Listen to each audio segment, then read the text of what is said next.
guys, what's going on? Zach here today, and I have another awesome Minecraft tutorial for you guys. Today I'm going to show you guys that thing that you saw floating in the sky in my Minecraft cannon tutorial. What that was an XP farm slash mob grinder. Depends on the overall purpose of which you want it. Today I'm going to show you guys what it looks like, how it works, and how to build it, as always. Just going to go into tutorial world, which is what the default name of the super flat world that all my tutorials will be based on. Just so there's no confusion, and perhaps a long way down the road, we can look back on all the interesting tutorials I've done. I really hope you guys have been enjoying my videos. I mean, they're getting a lot more fun, I gotta tell you. And I'm also going to be starting my Minecraft Let's Play tomorrow. And I'm keeping up with the schedule of a daily video, and the Let's Play, I'm assuming, will take up a good part of my time. Also, I've added to the list of things that I'm going to be doing videos on, and I believe we can add Ticket to the list, which, if you're not familiar with Ticket, is a mod pack for Minecraft that it's an overhaul on the entire thing. But anyways, getting back to the tutorial. This massive being is an XP farm slash mob grinder. Let me just go into creative real quick, and I'm going to show you guys how big it is. And bear in mind, let me first explain how it works. It loves to do that. I don't know why. It picks times when I'm doing my video. Oh dear. Okay, anyways, what this is, this giant box that you see on the top, what this is it's hollow on the inside, and it spawns monsters in it, because this creates like an artificial cave. And if you're on survival, which I will be here in a moment for demonstration purposes, it'll spawn monsters inside of it. And if you see this gigantic chute, I'm assuming you already understand what's going to happen. You see these water dripping from the stone bricks. That is a water channel inside the monster spawner. What happens is they'll spawn on the inside of it, walk off into the water, swim the way down, then drop off to where they land down here, and you can punch them and get the XP. So what I'm going to do is I'm going to, if I can type correctly, I'm going to go into survival, and I'm going to show you guys just a quick demonstration of how many monsters it spawns. Okay, one thing to note is that this design does not have to be floating in the sky. I only did it because I'm doing this on a super flat world, and it actually does it quicker on a super flat world. But if you do it underground, it's undoubtedly easier to make. But the thing about it is that it spawns slightly fewer monsters. So, less items and less XP and etc. Because if there are caves around it, those have to be lit up. See? Free bone. If there are caves around it underground, you have to light those caves up, else the monsters will spawn in there instead of your XP farm cutting down on the amount of monsters that will spawn. And that box up there, that's only one spawning level. You can stack it up to anywhere, I believe, from 3 to 5 levels. Now, this specific one is my design. It's actually small and compact, and it's really easy to make. Okay, now one thing I'm going to point out, this stone brick outline, what this is, it's kind of a safety line. What I'm pretty much telling you is, if you're going to use this, stand on this and don't go any further. The reason being is that when monsters fall down, creepers who happen to fall down for some reason are already in the... See right there? They're already at the point of exploding. If you get any closer, they'll explode. So, yeah, the fall is calculated so that it's it's a high enough drop that it'll harm them, and most of the monsters you can kill in one punch. And see, I'm just getting like a massive amount of spawns. Like I said, you can build this in the sky like I have on your survival world. But the thing about it is that, like I said, it's harder to do above ground, but you usually do end up getting more monster spawns. And these slimes, they just love to ruin my day. See, no more than the couple of minutes that I've been talking, we've already got a decent amount of materials, already a level 8 enchantment, almost 9. See, it just works so quickly. And like I said, the fact that this can be stacked allows it for even greater amounts of spawns. Okay, so that was a demonstration of it actually working. Now I'm going to show you guys. Well, let me turn on peaceful first because I don't want these slimes jumping everywhere.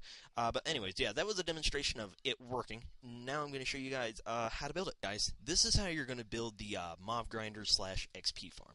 And the required materials that you need to make this are mainly the actual building material that you're going to be using. Okay, so this is how you set it up for the floating version. What you want to do is you want to put down a 2x2 platform. This is going to be the platform that the mobs will fall on, and that's where you're going to punch them. Okay, now what you're going to want to do is build up a pillar of 22 blocks. So 1, 2, 3, 4, 5, 6, 7, 8, 9, 10, 11, 12, 14, 15, 16, 17, 18, 19, 20, 21, and 22. Now, on the 22nd block, you're going to make another 2x2 platform. And then you're just going to break away this pillar. Probably, if you're doing this in survival, you probably won't want to do that until, like, you're actually done, because otherwise I don't know a safe way for you guys to get down. You'll probably put like a ladder on said pillar. But okay, now these two platforms are directly over top one another. Now what you want to do is on each side you're going to pull it back 8 blocks, and I'll show you right here. 1, 2, 3, 4, 5, 6, 7, 8. Okay, now you're going to want to do that on all sides, and I'll be back with you guys when I get done. Guys, I'm back. After you pull back all the sides, 8 blocks, this is going to be pretty much the channel for the water to flow down so that the monsters will eventually fall. You also want to remove the center 2x2 platform, so obviously the mobs have somewhere to fall. Okay, now what you're going to want to do is, from this corner right here, you're going to make a platform that stretches from one end of the channel to the next. You're essentially just filling in the empty space of the platform. So what you're going to want to do is you're going to fill this in. You're going to build it up like that, fill it in, and then make it too high. And I'll be back when I get that done for you guys. Alright guys, I'm back. I finished making the spawning pads, and as you can also see, I put these, I call them end caps. They're pretty much just to keep the water from flowing outside. Now what you want to do is, if you just want to go ahead and do it, you can put 2 waters in each end of the channel. And one thing to note is that when you're making these spawning pads, the reason that you make them too high instead of just whoa, what am I doing? Anyways, the reason that you want to make them, oh my gosh, it was lagging so bad I couldn't fly. The reason that you want to make them too thick is the reason that on the first design that I made of this, mine was actually, well, it was sort of hollow, and it was only 1 thick, but there were so many monsters spawning inside of it that they were actually glitching through the blocks, and they would actually hurt me when I was using it.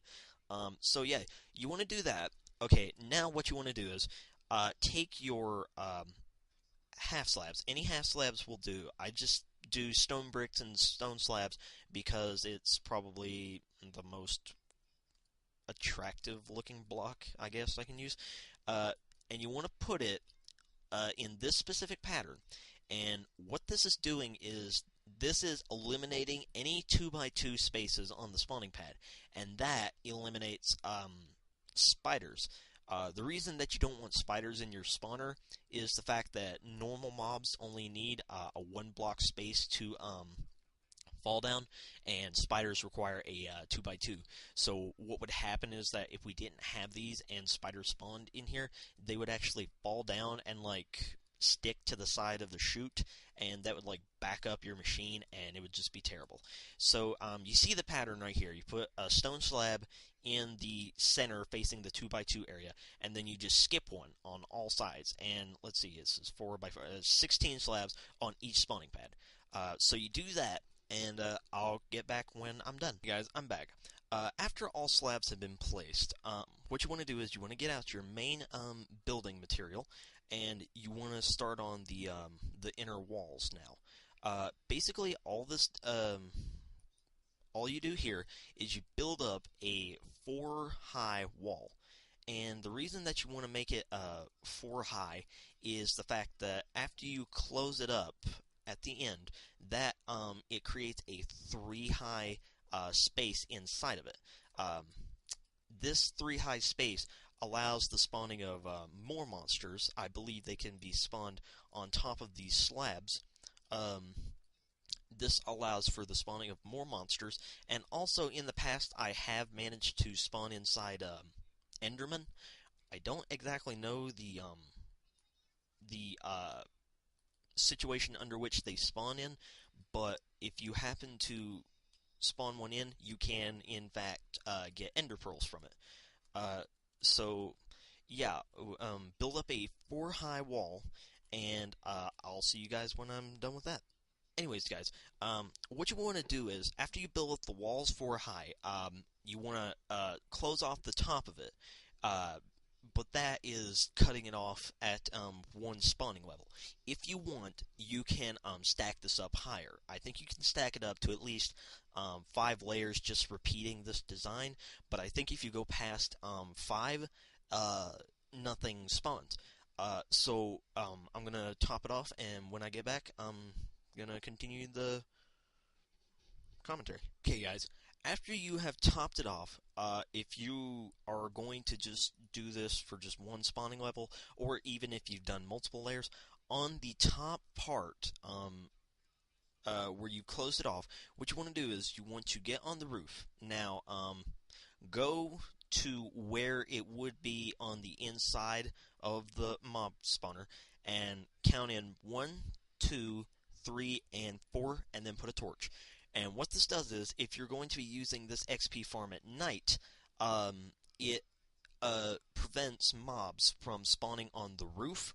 Not that they could survive the fall, but the problem is that if they spawn on the roof, that cuts down on the number of monsters that are actually spawning inside. Same deal goes for if you're going to use it at night. Make sure it's in a very, very well lit areas, mainly because they'll spawn in the other dark areas besides your mob spawner. Okay, now after you place the torches, we're going to make the chute, and that's about it. Well, I guess I can go ahead and do that. So what you want to do is you want to go on the side right here, right beside any part of it, and you're going to start making a line down. Of course, if you're doing this in survival, you're of course going to build this in a different way, like not like step by step how I'm saying it, but you're just going to the overall outcome should be the same, but the overall building process is going to be different. Because I have played, or I've actually built this for some of my friends on many Minecraft servers, and we had like secret bases at like bedrock level, and we needed XP because a mob spawner, like an actual block of the monster spawner we had, was destroyed by some creepers that spawned in there. And I had to build this for me and my friends. I didn't mind. The problem is that if you're going to build this underground, you usually start from the surface, and that's technically what makes it so simple to build the standard way. But where we were already at bedrock level, I actually had to build this in reverse. And by that, I mean I actually had to, well, after I, yeah, I actually had to, like, dig into here and then had to dig the chute upwards and then build it like that. And it's not even really all that difficult. Um, it's just a bit more confusing if you're going to do it that way. Okay, so after you've done that, you are now technically complete. If you want, you can make like a safety line right here. I've done that multiple times just so like any of my friends who use this on our in our faction and they have not seen me make it before or have talked to me about it before, um, I just do that to ensure that they won't blow up because that is one of the main drawbacks. I'm not even entirely certain why the creepers do that, um, but that's just to keep yourself from exploding. Thank you guys for watching. I really hope you guys enjoyed this, and um, I hope this helps you guys out a lot. It actually is quite useful. Like I said, it's easier to make underground, but above ground works just fine. And if you can somehow make it like fashionable, this weather, I hate it. I absolutely hate it now. Um, if you can somehow get it to like blend in with the surroundings, you can make it to look like purposeful there. um, but yeah, um, yeah, like I said, thank you guys for watching. You can look forward to my Let's Play that I'll be starting tomorrow. And yeah, as always, my name is Zach, and I will see you guys later.